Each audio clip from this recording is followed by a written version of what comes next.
Hello and welcome to the Spin Room. I'm Eylon Levy. Today we have a special panel of guests with Reserve's IDF Colonel Miri Eisen, writer and director of the Israel Innovation Fund David Hazony, and Haaretz political correspondent Chaim Levinson.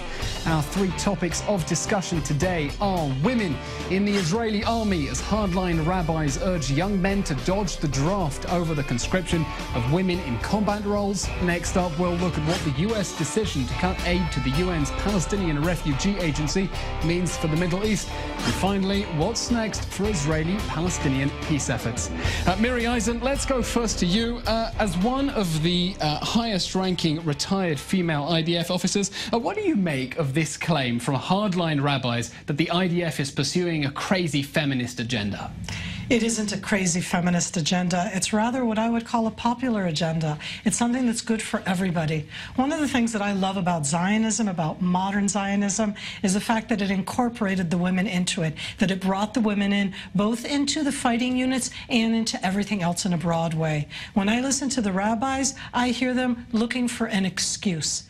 First of all, women are not in all combat units. So by dodging the combat units, there are lots of units that don't have women. Good. Let those Haredi men go into the 4 brigades where there are no women, the different infantry brigades, and right now women are only incorporated a bit. I mean, if I could play devil's advocate, I think Absolutely. The argument of the religious, the right-wing rabbis, apart from, the standard chauvinism, is that this is harming the IDF's combat readiness. Sometimes they have a man and a woman together inside a tank who might be distracted by each other's presence. I mean, does that argument have no merit?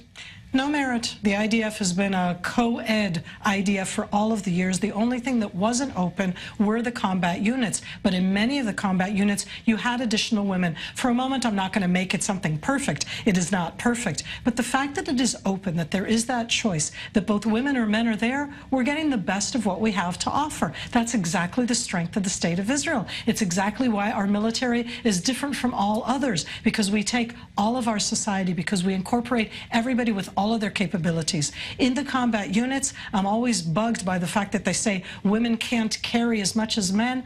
I don't know. On the show before, they were showing nanotechnologies. So in today's day and age, the argument is the argument of the big, hefty people that have to carry the heavy things. I really think that that's passé. Okay, David, let's bring you into this conversation. Ultra-Orthodox rabbis are against enlistment altogether into the army, but this opposition to the recruitment of women into combat units is coming from nationalist religious rabbis. I mean, does this define the mainstream of the national religious movement, or are these fringe voices? Well, I don't think that it necessarily defines the mainstream of the national religious movement, but I think a more important point here is that these rabbis and the students that they're raising have to understand that they're part of a country.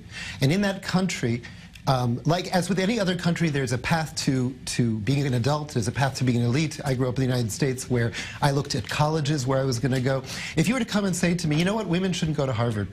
Okay, women shouldn't, I'm gonna not apply to Harvard or to Princeton because they let women in. Okay, you just say that's ridiculously sexist, and it's locking out tremendous opportunities for women to advance and to have possibilities. And in this country, what you do in the Army affects your entire life. Which unit you served in, who are the people you met, what are the connections you made, but most importantly, what are the lessons you learned about yourself, your own abilities that you suddenly discover because and we're going to cut off half the population because some rabbis don't feel entirely comfortable with women and men. I'm sorry. Chaim, are these fringe voices within the religious Zionist movement, or are they the mainstream? I think they're in the fringe, and we need to understand it's a social issue inside the national religious society. They're fighting a war they lost already about the girls from the national religious society. In the past, a very small percentage went to the army, and today we are speaking about 30% and 40%, and even national religious young ladies are going into combat positions in the army, and they're fighting against them. And it's the fight they are losing every year. Every year you see in the draft, you see much more religious girls want to be part of the Israeli society, want to be serving in the IDF.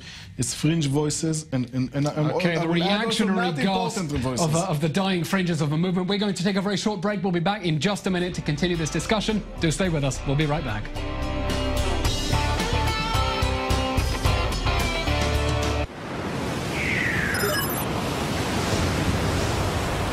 Americans have simply lost trust in news media. What happened to the news? All I get is a daily serving of lies. Do your job and just tell me I am overloaded with news that is useless. Give me the facts. Let me sort it. Where's the integrity? Why is the news so biased? I will never trust the media.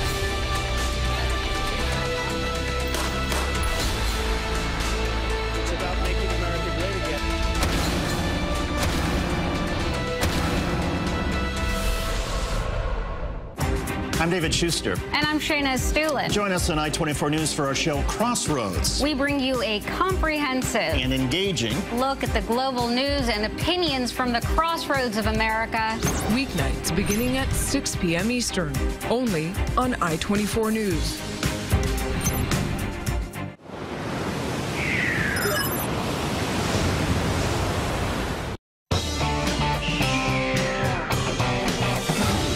Welcome back to the Spin Room. Here we're discussing calls from hardline rabbis in Israel for young men to dodge the draft over the recruitment of women into combat units. Here we have three special guests. David Hazony, let's go back to you. Following on from what Chaim said before the break, these calls for young men to dodge the draft, is this a call from an increasingly emboldened wing of the religious Zionist movement, or is this really the dying gasp of a weak extremist flank that's trying to perhaps retain its relevance? I think that the religious world, the national religious world as a whole, is in a moment of crisis. I think that kids are growing up in that world, texting on Shabbat with their friends. They're looking for ways out. God forbid. I think that we've reached a point where the access to information, the access to possibilities that can inspire them about what they want to do with their lives, are going around the traditional structures of authority, and are raising serious questions that the rabbis don't know how to answer. I mean, this is their attempt to what? Appear more authentic in order to appeal to the young, Chaim? It's a way to preserve their power inside their small society and try to influence much more people. And also they're frustrated on many issues. It's not only it's the issue of women in generally, that they're going to learn more and have fewer kids like it was in the past. It's also about homosexual issues and the acceptance of part of religious societies of gays and lesbians. And it's a fight on many social issues. And this conservative position is losing. You see it every day. And they're trying to scream much more harder because they're losing. Okay, well, Miri, this might be from a losing conservative flank of the religious nationalist movement, but are you at all concerned that the IDF might be making accommodations for religious soldiers in the army in a way that might exclude women, such as maybe not allowing women to command over certain units with religious soldiers? We're seeing that a bit, but I want to say that the IDF over the last 25 years has done amazing stages to incorporate the women in a more full and equal way. And I want to make sure that they don't throw the baby out with the bath. And the reason that I'm saying that is that I very much want the religious and the Haredi to be incorporated into the military. And I actually want to respect the fact that they live in a different way. But I don't want them to do that on the backs of the women. And so you have to find a delicate balance, meaning I'm not saying that we should ignore it, that we have to stand firm and that this is just about that, but we have to make sure that the women are incorporated in, and that yet we do find a place to respect people with religious beliefs. It's something that we want to have to be able to do. I mean, it would appear if the army, particularly with the question of ultra-Orthodox enlistment, is going to be taking in more and more people from a very particular social background, it's going to have to make some adjustments to make them feel comfortable, and those adjustments might mean keeping women out of sight. You know, I'm inside the military right now, and I think that this isn't about the individuals. This is something about the collective. Inside the IDF, it's a lot easier to accommodate yourself than you'd think so. What are all of the situations when men or women are alone together? We're talking about something that's very social, very broad. There's no problem whatsoever to be inside the same room. If a man's talking to me and he doesn't want to look me in the eyes and he looks aside, I can live with that. There are ways to accommodate with this, and I feel that these voices are showing the extremities and not the actual day-to-day life, which is much more accommodating, both for the men and for the women. Chaim, we heard from the leader of the Jewish Home Party, Naftali Bennett, a condemnation of the rabbis. Is this an easy win for him politically to condemn the rabbis, or is he taking some sort of political risk by sticking his neck out? He's taking a political risk inside the National Religious House, but he wants to get a political gain in the secular, soft right wing that votes to the Likud party, because there is the many votes he needs in order to become one day a prime minister. So he's taking a small risk, but he took it in the past. And when his spokeswoman came out of the closet and announced that she's a lesbian, and he took some fire from inside the cabinet, and probably I think he will lose some votes. And maybe like it was in the last elections, you will have a hardline right-wing national religious party that will try to target the Jewish house. But I think if you're looking at the big picture, he's doing the right move. Okay, Chaim, thank you. We're going to move on to our second topic now. The United States is cutting $65 million from a planned aid transfer to the UN's Palestinian Refugee Agency, UNRWA. It comes after President Trump suggested the US could cut all its aid to the Palestinians over their refusal to negotiate peace with Israel. David, let's start with you. Is it wise for the United States to be cutting money to UNRWA? I mean, what's the strategic thinking here? Well, first of all, there's two perspectives on this. There's the U.S. interest, and there's the question of what UNRWA is. From a U.S. interest perspective, we have a new administration that is very, very interested in not wasting money and not spending money around the world in ways that do not directly serve the interests of the United States. And we can understand that. On the side of UNRWA, we have to understand UNRWA is an anomaly. The entire world has refugee problems that are under the United Nations High Council for Refugees. The High Commissioner for Refugees. High Commissioner for Refugees, thank you. They have a definition of refugees that ends at the end of one generation, that can't be passed on from generation to generation. What we have in this anomaly called UNRWA is a separate body that was invented for the purpose of not of helping Palestinian refugees, but of advancing the Palestinian political agenda around the world. It's not the only UN agency that's been hijacked by the Palestinians, right? We see the UN Human Rights Council. We see UNESCO very often. We see votes in different... So as far as you're concerned, should the United States be cutting money in an attempt to dismantle this organization? I think this organization should be dismantled. I think the Palestinian refugees should be placed together with all the other refugees in the world, because that refugee body, the High Commissioner of Refugees, does a lot of good. Okay, well, Miri, I want to ask you about this. Regardless of whether it's right or wrong to dismantle UNRWA, is there a concern that reducing funding to the organization could promote instability within the region, possibly an escalation around the Palestinian refugee camps? Absolutely, and that includes not just within, let's say, the Gaza Strip, where they desperately need that, but also even within we've seen them already laying off staff. But it's also within the West Bank. At the end, we have to realize that we're talking about hundreds of thousands, if not millions of people who are upkept by these funds, and I'm not going to talk right now about the justice of it, but it has been around for almost 70 years. And you can't just cut this down cold turkey. Somebody has to take care of these people. And it's not going to be the Palestinian Authority or the Hamas, because the Palestinian refugee issue is such a political one. So in the meantime, the fact that UNRWA is there, the fact that UNRWA at least is taking care of the people who are the absolute victims, those are the ones that we're going to slash the funding on. And this doesn't have to do with my support for UNRWA. I don't think that UNRWA is a good thing, but I don't think that you can just slash the funds and act like tomorrow morning it's going to be the same. Well, certainly in the past we've seen instability coming out of these Palestinian refugee camps. And it could also be in Lebanon and even in Syria in that sense, an added dimension that we really don't want to have brought back to our doorstep. A regional dimension. It's not clear whether the administration has thought through. Chaim, I want to bring you into this discussion. Look, the Palestinians are accusing President Trump of taking instructions from Netanyahu to gradually dismantle UNRWA. Is that true? Is that what the Israeli government wants? What's its position on the question of this refugee agency? I'm not sure the Israeli wants to dismantle UNRWA, especially in Gaza, that they hold most of the popularity in Gaza, and also it's some kind of civil counter to the Hamas. But it seems that who is leading this agenda is Nikki Haley. It's clearly she's running for presidency in 2020 and maybe 2024, and she needs the headlines. It's not well thought until the end. I can distinguish between the West Bank camps and the Gaza camps, or maybe you need to put some money and end all the UNRWA after you. But does the Israeli government? But does the Israeli government have a position? I mean, what's its reaction to all of this? The Israeli government cannot go after. It cannot be against supposed to be right-wing moves by the Trump administration. No, but we're hearing reports that Netanyahu is in favor not of cutting the funding, but of transferring it to the High Commissioner for Refugees, as David suggested.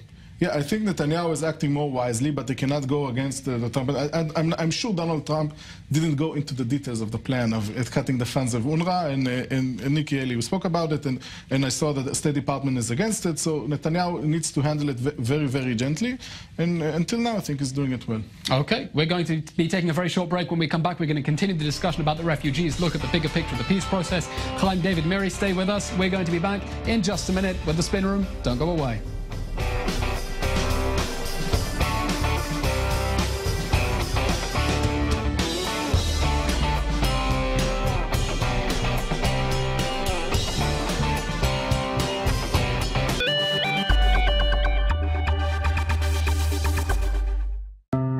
Our world is becoming increasingly connected. 6.5 million Wi-Fi enabled devices are now shipping every day. And global consumer internet traffic is growing exponentially, with 2.8 billion internet users consuming video at a breathtaking rate. We are creating personalized mobile entertainment and communications breakthroughs that are connecting millions of people and billions of devices around the globe. We are Eris, and we're powering your digital world.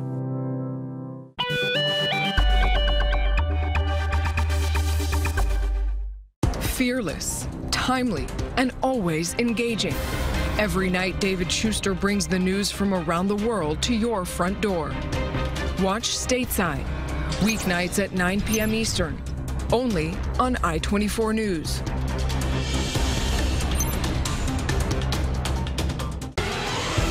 What you need to know, the news, fast and to the point, and the in-depth interviews that will keep you in your seat from the people that you trust.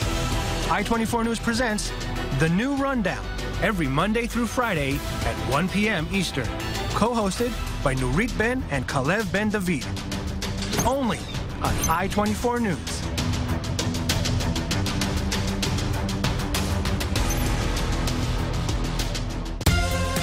In the Holy Land, there are wonders most people never get to see. I-24 News will take you inside the shadows and unravel the secrets of some of the world's most revered sites in a way you've never experienced. All access from every angle. Tune in to Sacred Sites 360, Sunday 9 p.m. Eastern, only on I-24 News.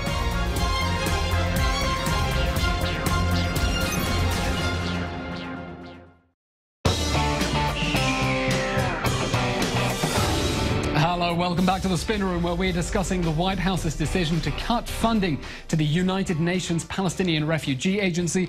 Miri, I want to ask you, Prime Minister Netanyahu, Israel in general, have been very critical of UNRWA, saying it props up the Palestinian narrative, it's contrary to Israel's interests. I mean, what has Israel been doing about the organization for the last 70 years? It seems rather caught off guard now by this change in policy from the US. In its way, I think that we are, but if we think about it, Israel conquered both the Gaza Strip and the West Bank in the Six-Day War.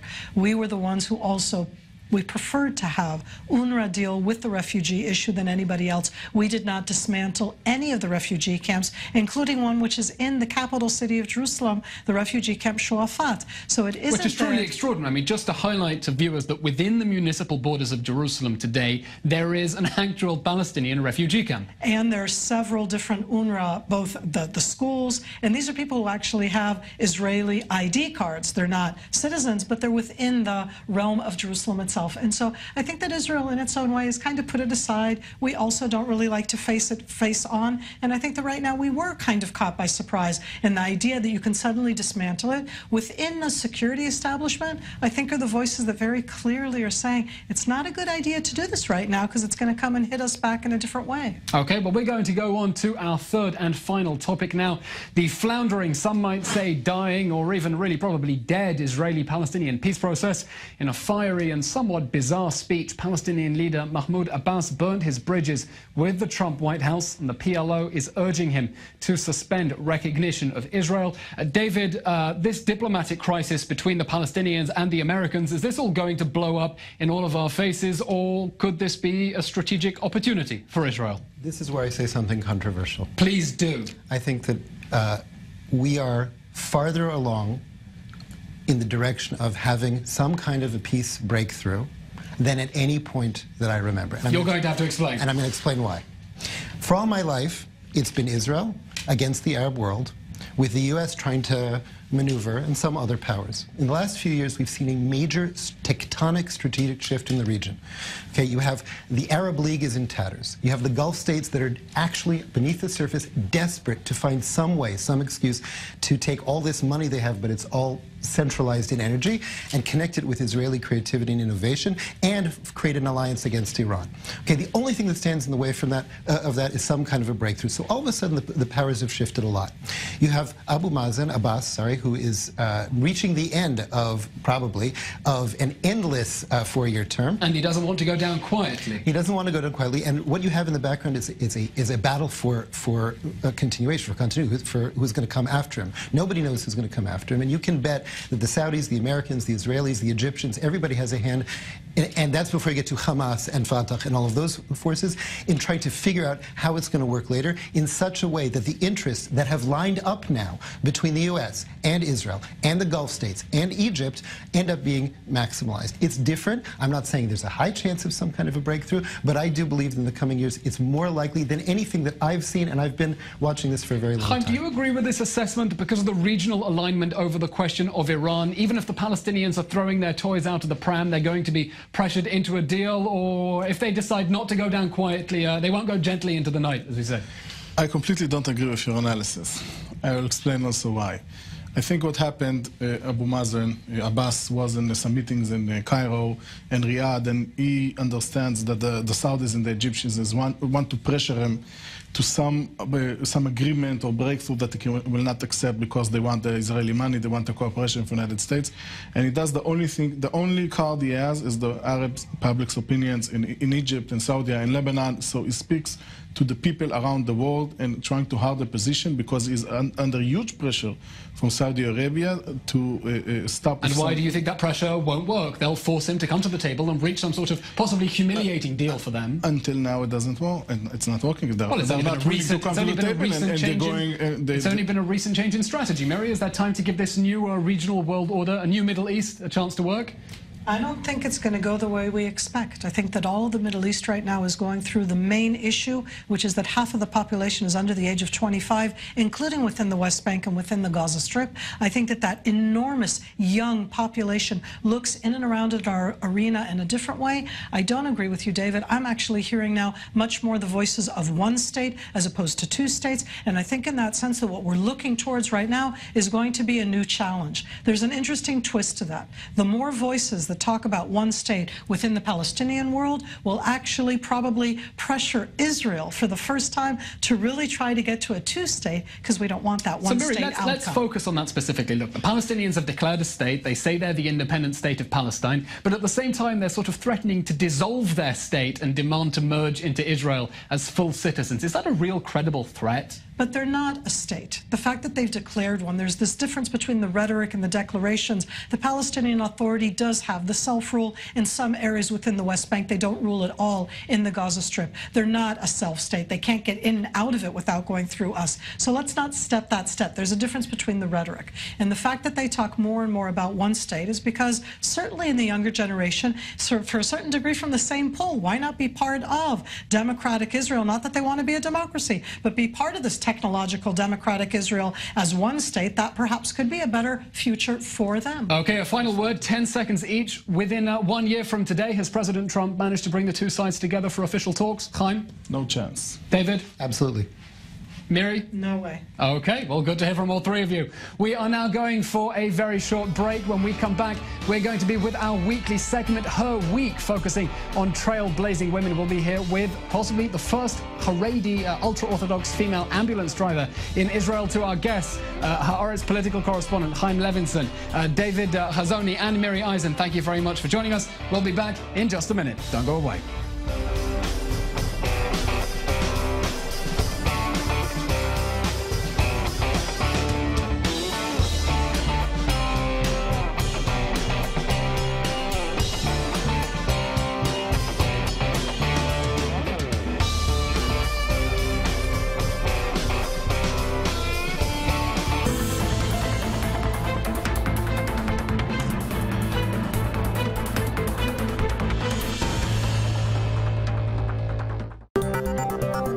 News 24 is a Spanish-language weekly news magazine on I-24 News, presented by respected journalists Carlos Gurovich and Damian Pachter, bringing you news and analysis of the most important issues of the Middle East and Israel, with the added perspective of the impact on the Spanish-speaking world.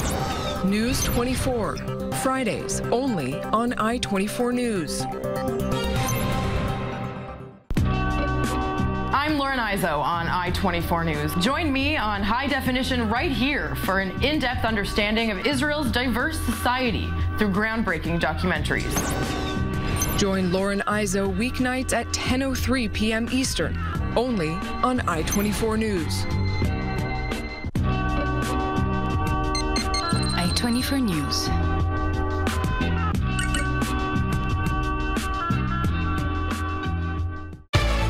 I'm David Schuster on I-24 News. Join us on Stateside. It's our channel's flagship broadcast, and it features our best reporting and analysis of news from around the world and from here in the United States. Watch Stateside, weeknights at 9 p.m. Eastern, only on I-24 News.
Welcome back to the Spinner Room. I'm Eylon Levy. We just discussed Palestinian refugees and the peace process, and now it's time for our weekly segment, Her Week, where we focus on women making headlines. Miriam Balin is an ultra-Orthodox emergency medic and the first ultra-Orthodox female ambulance driver in Israel. She also founded a psychotrauma and crisis response unit.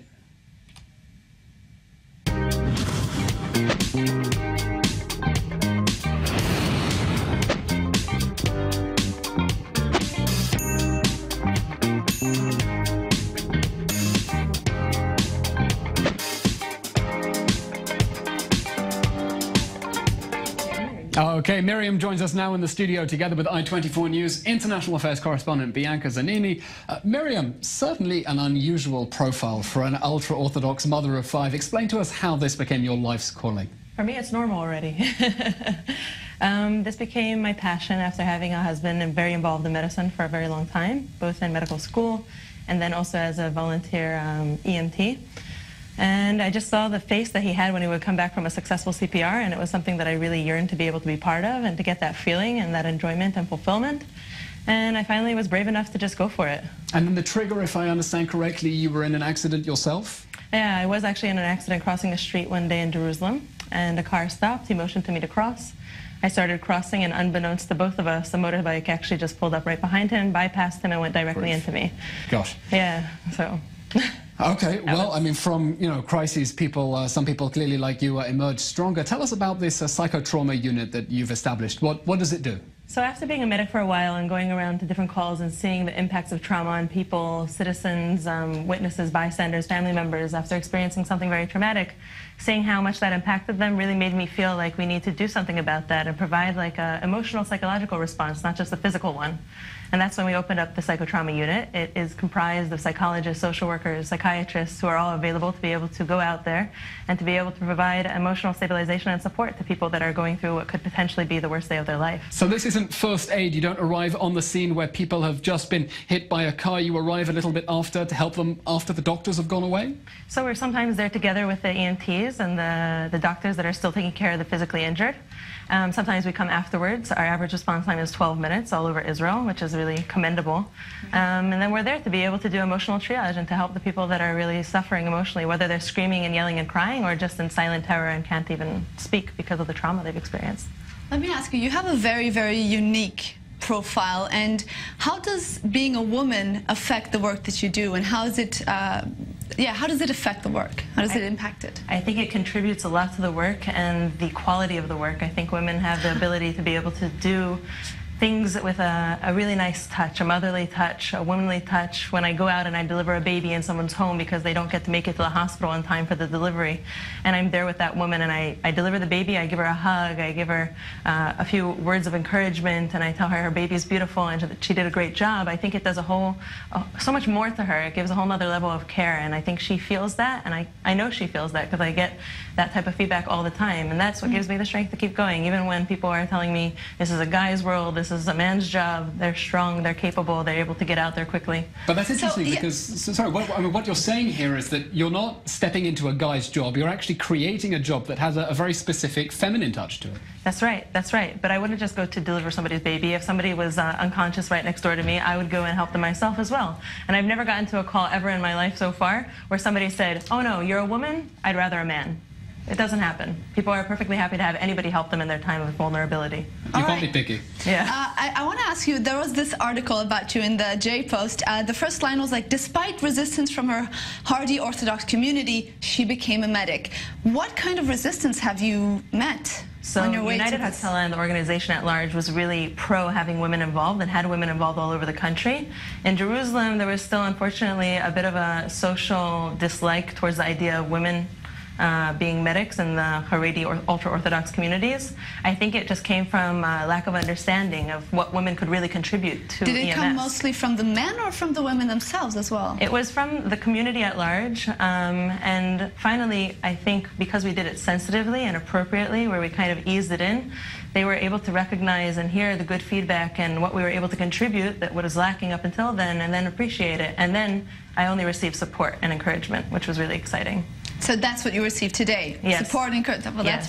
That's great. Yeah. How is the role of women in Haredi communities changing? And is it? So there's a lot of Haredi women that are doing fabulous work all the time. Unfortunately, they don't make it to the headlines. The headlines are often about what they don't do. But I know personally many women that are doing amazing things, and I hope that the work that I'm doing in EMS, which is very much out there in the field to the public eye, I hope that that gives them the chance to get to feel like they're empowered to also do things that they either dreamt of or want to do or have been trained to do out there in the open without being ashamed of it. I mean, you say that you received some opposition from rabbis who are opposed to such a public role for a woman. I mean, do you feel comfortable and safe operating within ultra-Orthodox neighborhoods as well, or are there certain no-go areas out of sensitivity? I feel entirely comfortable. I try to be appropriate and sensitive to people, and when I approach a scene, I always make sure that the person is comfortable with me being the one to treat them. But like I said, I've never had even the most ultra-Orthodox man tell me, no, I'd rather not be treated by a woman, I'd rather die. I mean, if they're in need of help, they want anyone who can provide it to provide it. No. Bianca. Right. We have so many questions. You're a very unique profile, very interesting. And I think for a lot of women, it's very important what you're doing. But there has been, as you mentioned, a sharp increase in ultra-Orthodox women in the workforce. They're often seen that's often seen as a sign of empowering women. But is it seen also, do you define yourself as a feminist? Would you use that word? Am I a feminist? I think women can do amazing things in this world, and I love getting to see the positive results of women daring to do what they dreamed of. Yeah, I'm a feminist. I believe that women should get out there and do more, and raising families is an amazing thing, and they should continue to have that as their focus. But on the side, along raising families, they should be able to fulfill their dreams and do what that is that they wish to fulfill. Now, Miriam, while we have you in the studio, I have to ask you about today's news. We heard a number of hardline rabbis within the national religious movement calling on young men to dodge the draft in the army in protest at the conscription of women into combat roles. What's your position on that? I believe that women can succeed in anything, whether it's a combat role, an EMT, or a mother, and that their contribution to Israel, to society at large, should not interfere with or ever get in the way of any male's role in whatever they may be doing. And to me, women can continue to do whatever it is they wish to do confidently. Nevertheless, you persisted. Miriam Balin, emergency medic, Bianca Zanini, international affairs correspondent. Thank you very much. We're going for a very short break. When we come back, we've just heard from a medic who responds to post-traumatic stress disorder. We're going to be here with the director of a movie about post-traumatic stress disorder, just come out in Israel. He'll be here to tell us more about his movie, Beneath the Silence. We'll be here in just a minute.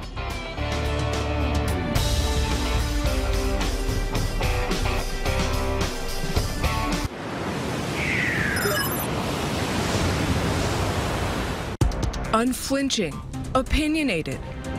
Weeknights, David Schuster and Shayna Estulin bring you analysis, interviews, and opinions that connect us to the Middle East and the world. Watch Crossroads weeknights starting at 6 p.m. Eastern, only on I-24 News.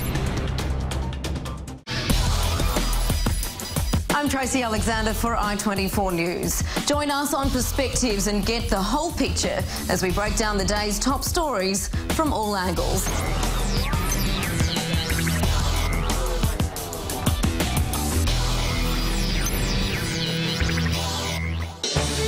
I'm Michelle McCrory on I-24 News. Join me on Clear Cut, where we cut to the chase with a straightforward yet insightful breakdown of the world's top political and economic stories. Weeknights beginning at 7 p.m. Eastern, only on I-24 News. I'm Emily Francis on I-24 News. Join us on Trending right here on the show that shines the light on the many amazing people doing positive work to inspire. This is the show about building bridges. Weekdays at 8 a.m. Eastern, only on I-24 News. What you need to know, the news, fast and to the point, and the in-depth interviews that will keep you in your seat from the people that you trust. I-24 News presents The New Rundown every Monday through Friday at 1 p.m. Eastern, co-hosted by Nurit Ben and Kalev Ben David. Only on I-24 News.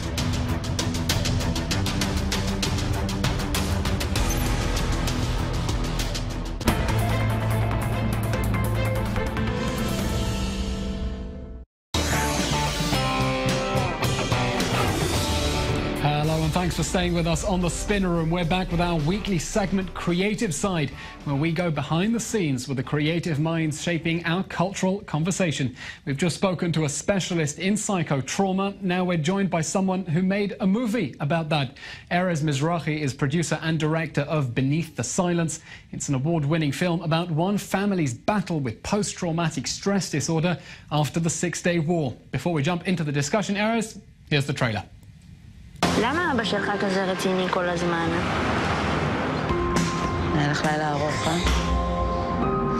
אני בעיקר נוהגת שזה לא ישפיע על שלומי. שלומי, אני אמרתי לך להגיד לי שמגיע מכתב, נכון? אבא ראה את המכתב הזה? לא, אבא לא ראה. מה שיש לנו זה בגלל המלחמה?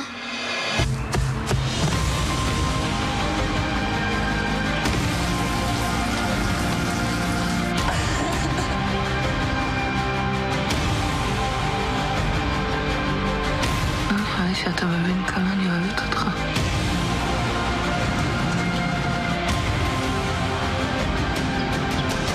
וואלה!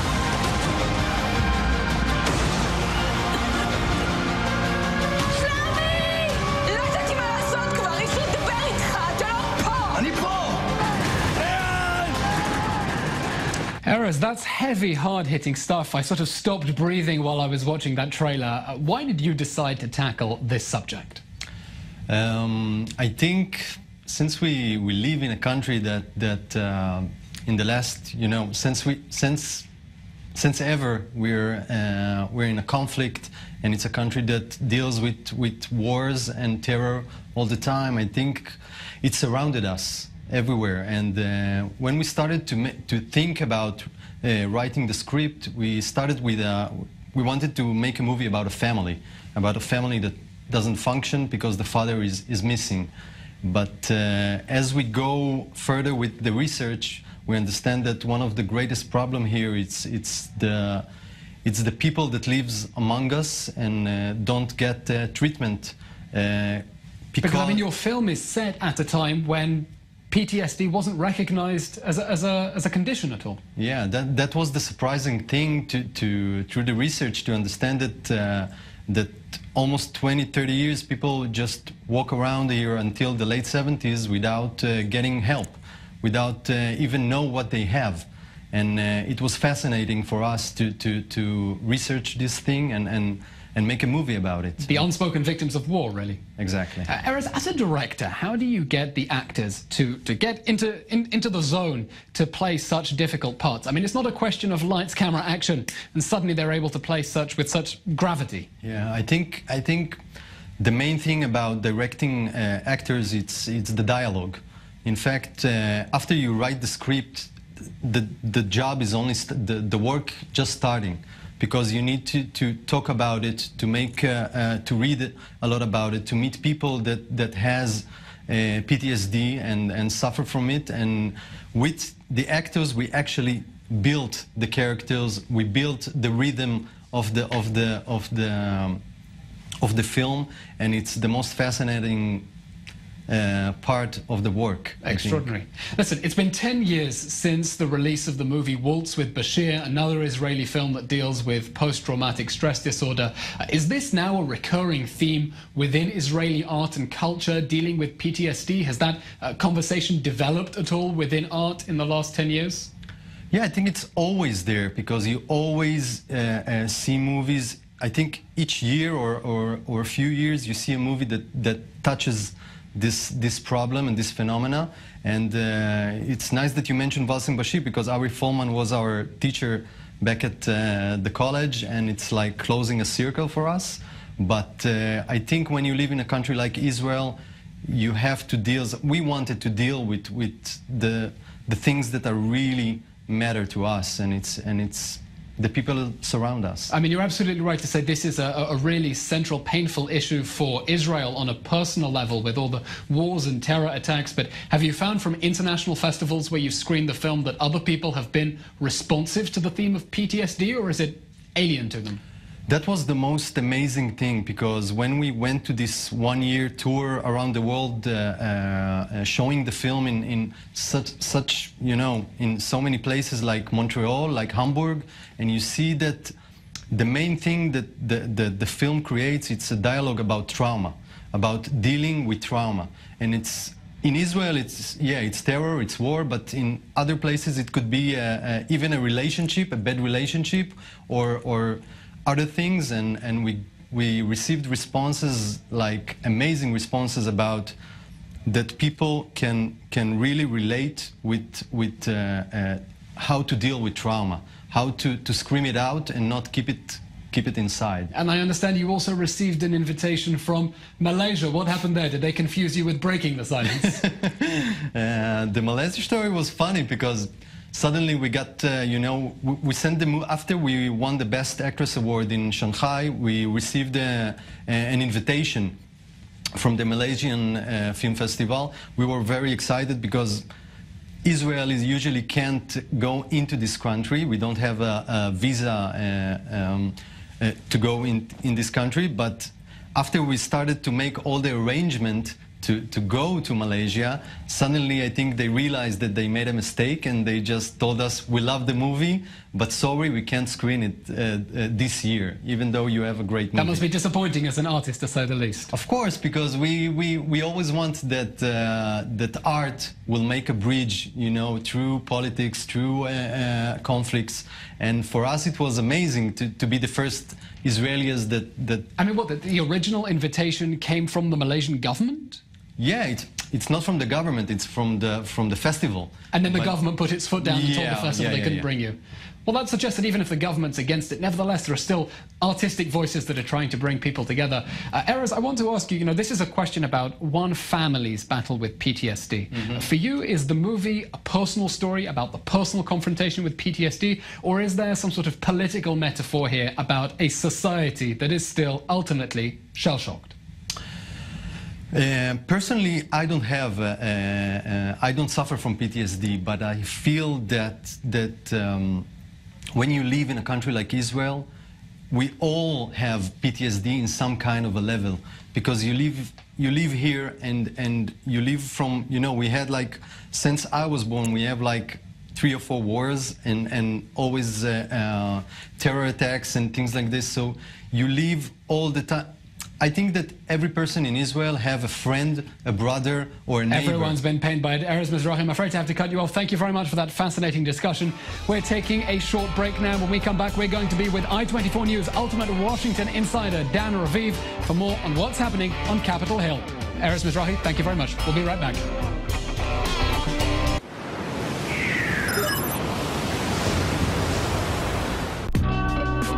I'm Lauren Izzo on I24 News. Join me on high definition right here for an in-depth understanding of Israel's diverse society through groundbreaking documentaries. Join Lauren Izzo weeknights at 10:03 p.m. Eastern, only on I24 News. I24 News.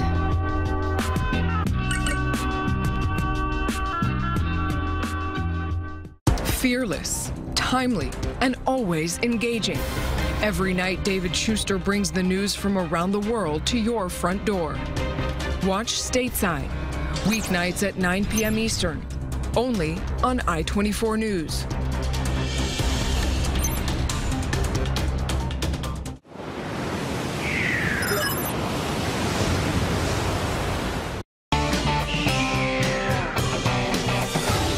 Welcome back to the Spin Room. We're here with Raviv Reveals. It's exactly 1 year since President-elect Donald Trump arrived in Washington, D.C. to assume the presidency. Since then, no letdown in the drama surrounding America's first reality TV president.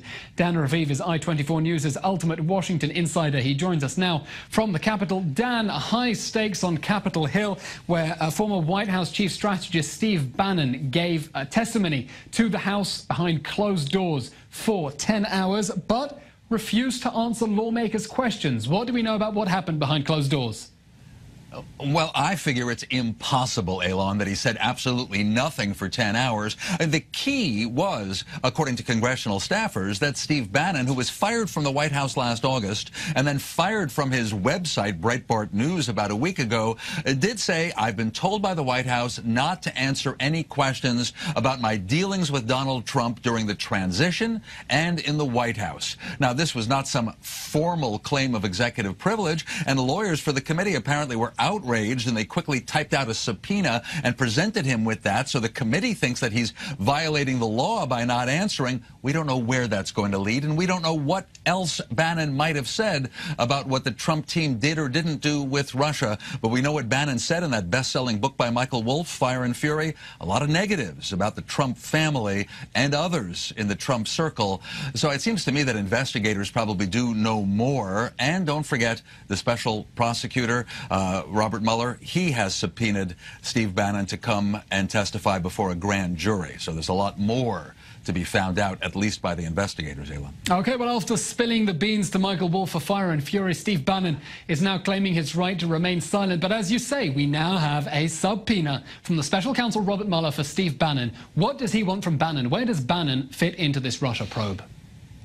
Well, it's not considered likely that Bannon had anything to do with Russia. And in fact, Bannon has been heavily critical of Donald Trump Jr., of the campaign chairman Paul Manafort, and others for being in touch with Russia. Bannon's been very critical of the president's son-in-law, Jared Kushner. So again, I think that probably prosecutors and investigators are thinking of using Bannon as a witness to find out negative stuff about others. Listen, bottom line, when President Trump and his closest staffers say that the investigations are all bogus, there's nothing there, and they should be closed and finished very soon, it doesn't look like it's going to end soon. It doesn't look that way, Eylon. Well, if Michael Wolff wants dirt from Bannon, all he has to do is pick up a copy of Fire and Fury if he can find it. Dan Raviv, let's focus on the question of UNRWA, the UN's Palestinian Refugee Agency. The United States slashing aid money to the organization had previously suggested it might cut all of its funding. Was the decision to cut half of the money a compromise in the administration between the voices saying cut everything and those saying cut nothing? I think that that's probably what actually occurred. It was President Trump himself on Twitter who said we've been paying hundreds of millions of dollars to the Palestinians. He didn't say to a UN agency, to the Palestinians. So that's different. That's aid to the Palestinian Authority. And Trump was saying we get back nothing. They don't respect us. We're getting nowhere. And so it sure was signaling that the U.S. may cut its aid to the PA in the West Bank. But in addition, refugee assistance that's funneled through the UN, apparently Trump heard that agency, can I say, is often anti-American, is often anti-Israeli. Trump didn't like the sound of that. So it's a huge warning, cutting the annual give from the U.S. from $125 million to $60 million this year. And apparently the Trump White House is saying, well, let's see if they change anything. Already the State Department said that the UN's agency, UNRWA, has to make some changes, not specified. We'll see if anybody changes anything, Eylon. So the administration's policy is yet to be determined, seeing where events go. Dan, let's look at a different subject. President Trump submitted to a physical and a mental health examination. His physician says that he scored full marks on a dementia screening test. Is this going to put an end to the various rumors circling in Washington about the president's mental health? Well, it has seemed like wishful thinking on the part of liberals and opponents of Trump to think that he has the beginning of Alzheimer's or he might be crazy, and let's get some mental health check. What they're saying now is, all right, maybe he's mentally fit, according to these tests, but he's got a terrible personality. In other words, people who don't like Trump are saying, all right, then he's a bad man. You know what they're saying? Then he's a racist. Then he's someone who wakes up early in the morning with angry thoughts to put out there on Twitter. In other words, his critics still think there's something, well, his critics think there's something wrong with him and his personality. I have spent a lot of time also with Trump supporters who say he is so different from Barack Obama. He is such a disruptor. He's not your typical kind of president that it's terrific. So we have this divide here in America, but don't forget, in most opinion polls, the approval rating for Donald Trump as president is below 40%. That's quite low, Eylon. Well, they voted him in to smash all the rules, and that's exactly what he's doing. Dan Raviv in Washington, thank you very much. And that brings us to the end of today's show. As always, do follow more from the whole i24 News team online, on Facebook and on Twitter. We'll be back same time, same place tomorrow for more of an inside look at what's going on in Israel and around the world. I'm Eylon Levy. It's been a pleasure.